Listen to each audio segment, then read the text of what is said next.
Decision making का fourth example है यहाँ पे, Raj a youth of 26 year of age has completed BCom securing 68% marks and is working in nationalized bank for past 2 years in its foreign exchange department. He will be appearing for CAIB part 2 examination in the next month.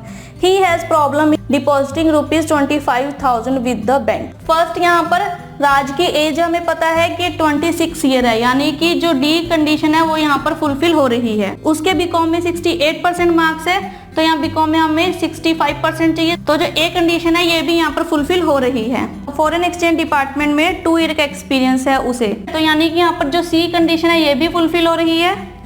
Next है कि उसने CAIB के part 2 exam में next month में CAIB के part 2 examination में appear करेगा। Okay, लेकिन अभी हमें यहाँ पर जो डेटा है वो पूरा नहीं दिया हुआ कि उसके फर्स्ट पार्ट में कितने मार्क्स हैं। तो अगर हमें यहाँ पर इंफॉर्मेशन ही नहीं दी हुई कि CABI में उसके कितने मार्क्स है फर्स्ट पार्ट में, जो यहाँ पर सेकंड कंडीशन फुलफिल नहीं हो रही है यहाँ पर, क्योंकि अगर उसने पार्ट 2 में अपीयर किया तो यानी कि उसका पार्ट 1 क्लियर होगा।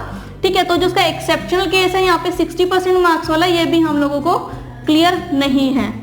ठीक है, नेक्स्ट है कि उसको प्रॉब्लम है 25,000 अमाउंट बैंक में जमा करने के लिए, तो यहाँ पर जो ई कंडीशन है वो भी फुलफिल नहीं हो रही। तो यानी कि यहाँ पर जो राज है उसने 5 कंडीशन में से 2 कंडीशन को फुलफिल नहीं किया है।